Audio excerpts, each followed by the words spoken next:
Hello, everyone, and welcome to the LDA podcast. I'm here with Patty Gillespie. She's a reading specialist, and today she's going to talk to us about some reading strategies and her life experiences. So, Patty, thank you so much for being here. Oh, my pleasure. Thank you. So, to start off, would you mind giving us just a quick background about yourself? Just let our listeners know who you are, give a bit of an insight into your experience. Sure. I was raised in Western Massachusetts, and I was raised in a home where my parents thought education was the most important thing and that all three of their children would have a college education. And we heard it throughout all of our growing up years. But I have 5 learning disabilities, so I had great difficulty learning to read. When I actually graduated from high school, I was still illiterate.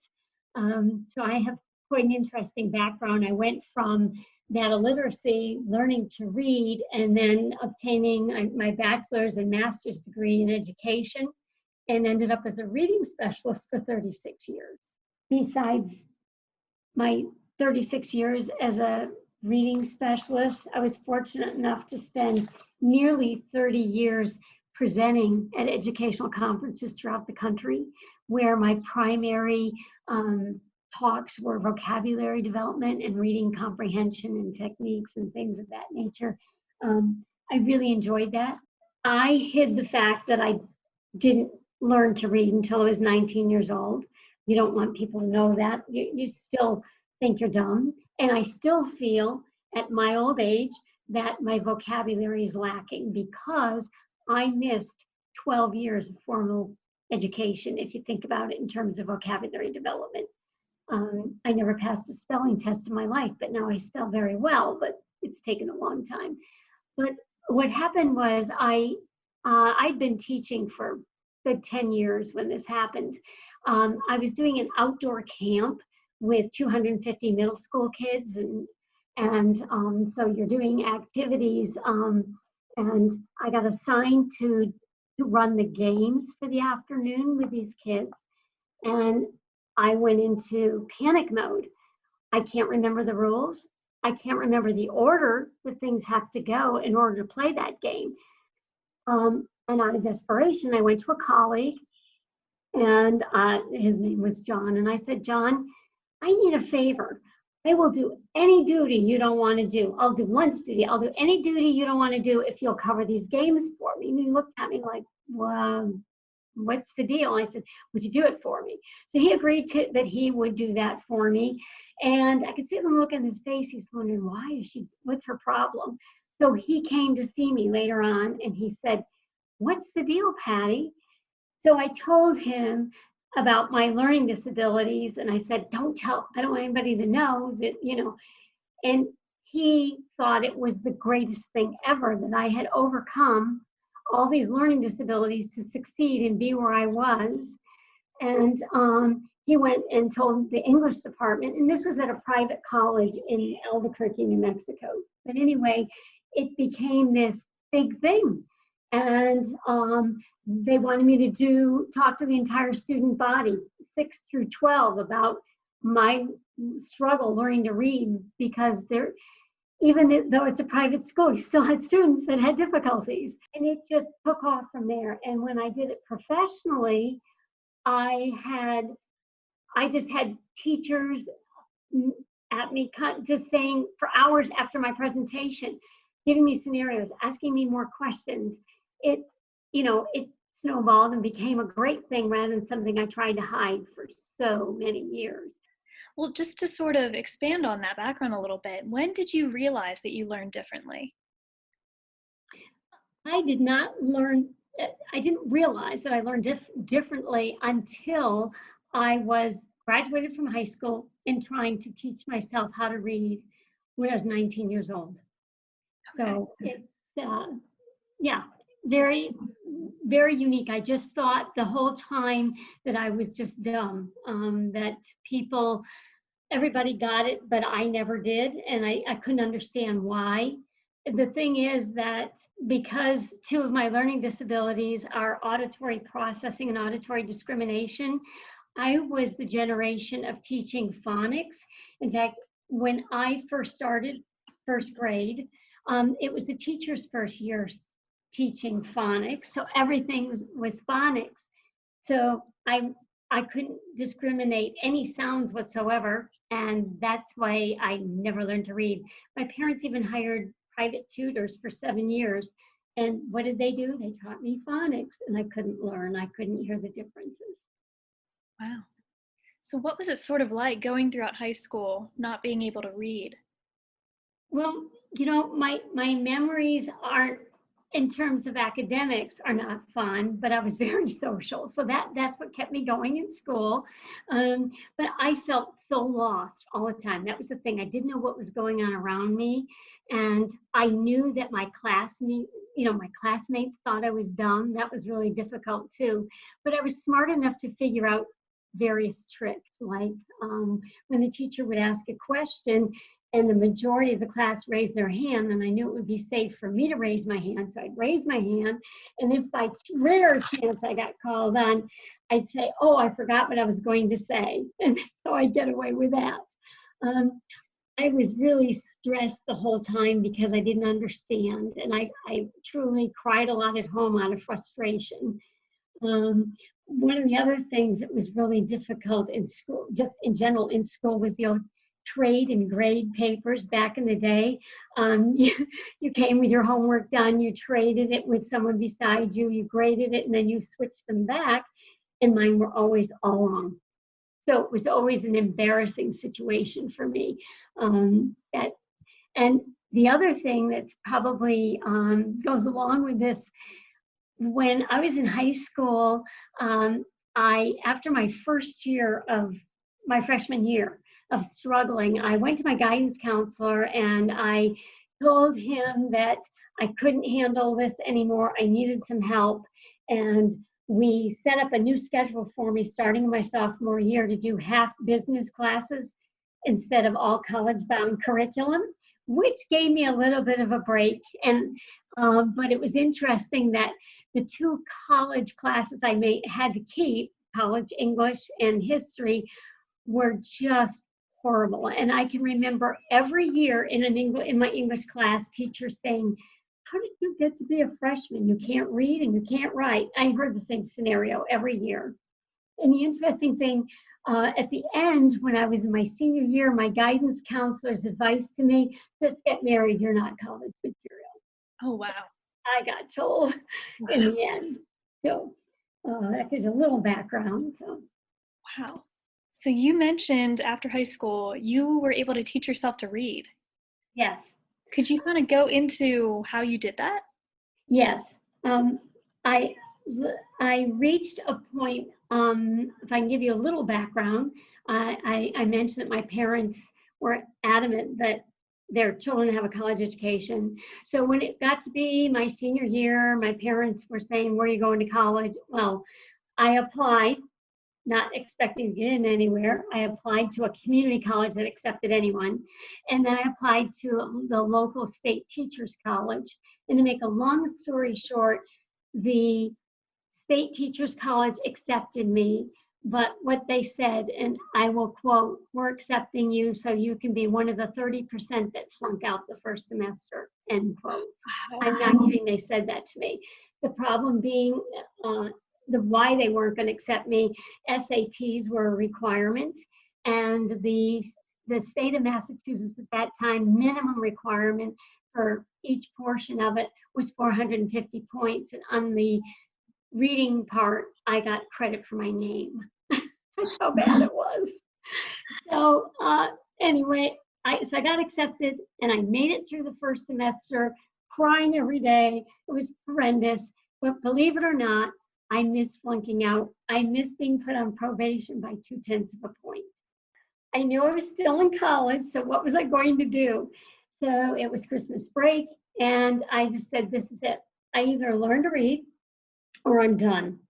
And I want to be successful, and that was it. So I decided I was going to teach myself to read. And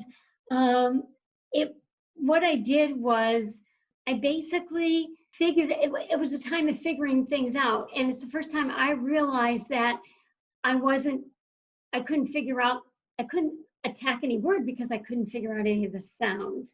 So what I did was I used a visual association. So every vowel sound, digraph, diphthong, consonant sounds, even where there's two sounds, I had to make a picture for that sound, a word and a picture, so I could bring that sound to the word. So for example, I come across an A, and short A says a, as an apple. I had a picture of an apple. If it was long, I had a picture of an ape. So I'd bring the sound, I'd see the apple go ah, bring it to the word, and that's how I could get the sound. Well, it didn't take me very long to figure out I needed the other 5 vowel sounds for A pictured beside me. But this is what I did back and forth until I mastered them. And I practiced 6 to 8 hours a day, 7 days a week for a year to become fully literate. And once I was literate, it was the dean's list and on to get my master's with a 4.0 in reading. So I've gone full circle. Everything that I read for college, for school, every single paragraph I read, there was a note next to it with that main idea of that paragraph. I could not trust my long-term, short-term memory problem, which are 2 more of my learning disabilities. I couldn't trust my memory to remember, even though I comprehended the paragraph or the chapter even. I needed those notes to refresh me over and over again. And when I was in school, in college, trying to pass tests and whatever, I studied every single day from the day I got my notes right up until that test happened. So if it's 20 days worth of notes, I've already practiced them for 20 days. I mean, day after day, and keep adding on and more practice. Things that I think are really important that seem simple, but for comprehension, things like signal words. I mentioned using context clues. And the graphic organizers for conceptualization in terms of understanding the text. When you can put it into a picture, it makes such a difference for students to be able to understand that. So that was a big thing that I also used. In terms of reading comprehension and teaching myself to comprehend, I realized that, yes, I could read words, but what did they mean and what was the message and how am I going to get there? And I worked at a sentence level only until I could figure out the who or what in the sentence, and then what it had to do about what the sentence had to do with that subject. I wouldn't go any further. So I'd read a sentence over and over and over again. And I use that same method teaching my students, that with special ed students, that same thing. We don't just read words. If there's no meaning, we're not comprehending. Basically, what I did to teach myself to read, and when I realized that I wasn't dumb, I just needed crutches to help me get to where I needed to be. Right, wow. So during all this, what made you decide that you wanted to go into the field of education? That I always wanted to be a teacher. When I was growing up, I always wanted to play school, and of course, I had to be the teacher. And that dream kind of fizzled with all my struggles in school. But once I learned to read, it was like, I don't want other students to feel like I did growing up.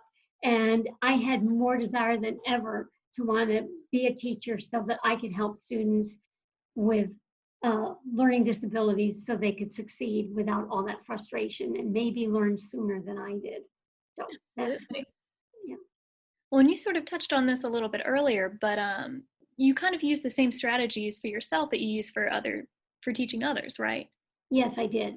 And there's many strategies. Yes, believe it or not, a majority of my students had auditory problems that were never recognized. So I used a combination of different methods for teaching them. I also I'd use graphic organizers with them. I used some of the same things that I did in terms of not letting them go past the sentence level unless they understood it. And then once we got to a point where we complete a paragraph, if you don't know what the main idea of that paragraph is, read it over. There was a lot of repetition until they could learn to understand each sentence to put it together to understand a paragraph. So I did a lot of those things as well. I taught context clues and signal words and graphic organizers.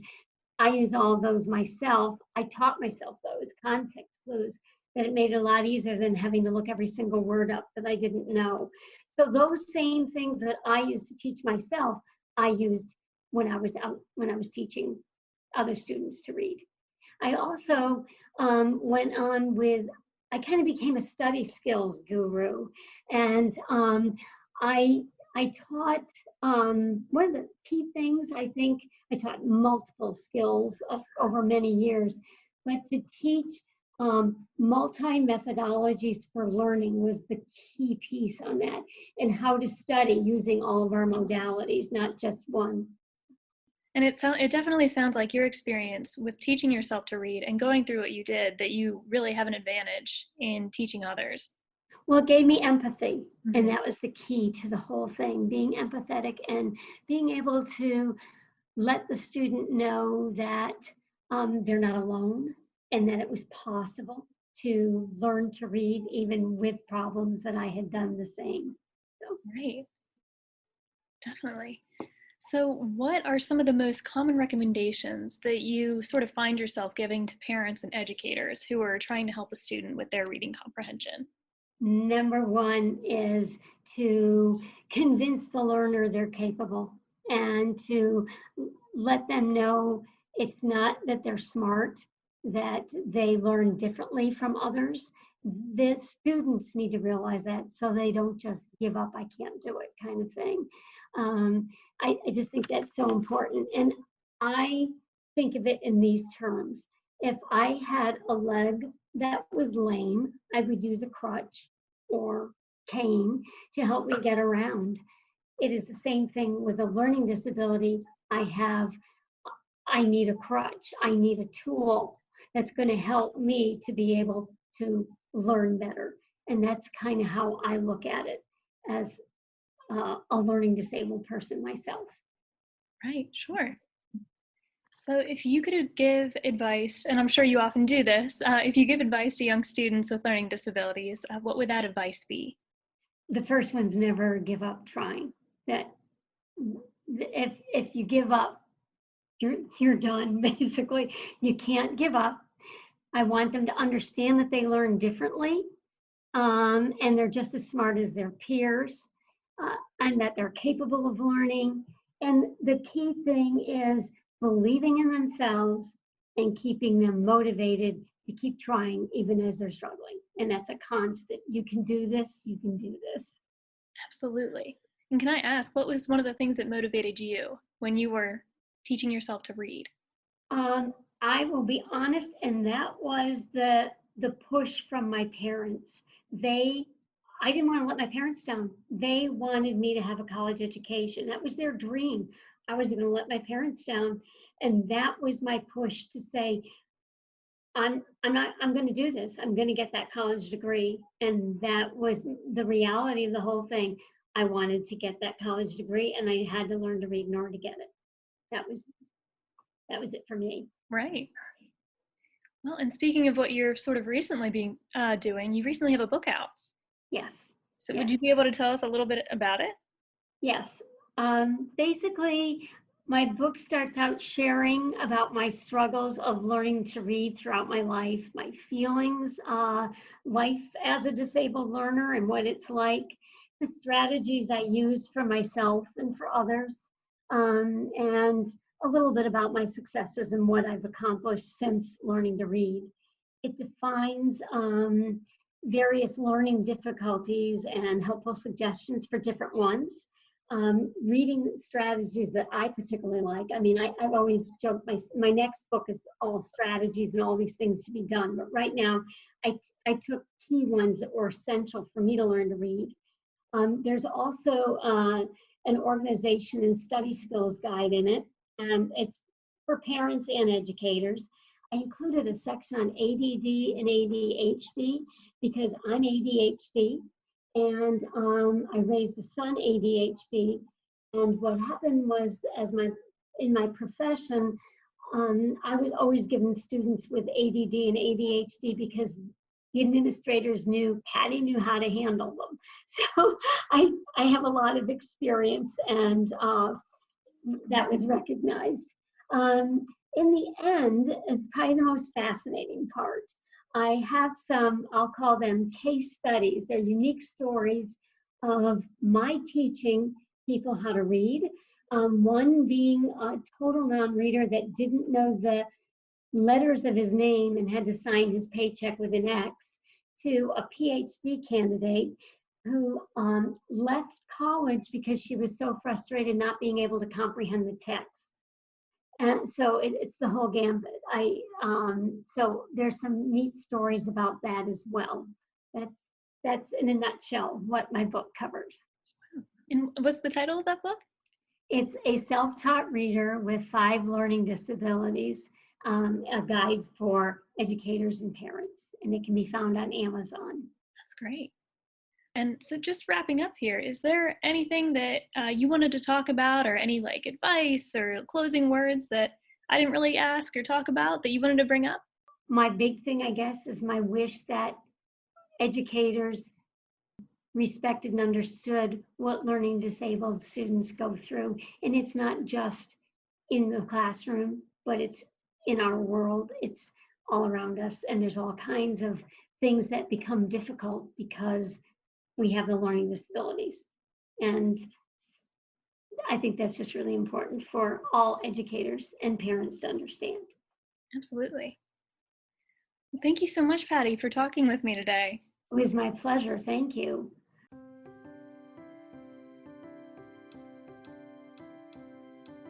Thank you for listening to the LDA podcast, which is made possible by the Learning Disabilities Foundation of America. Our theme music is Little Idea by Scott Holmes. For more resources from LDA, visit ldaamerica.org.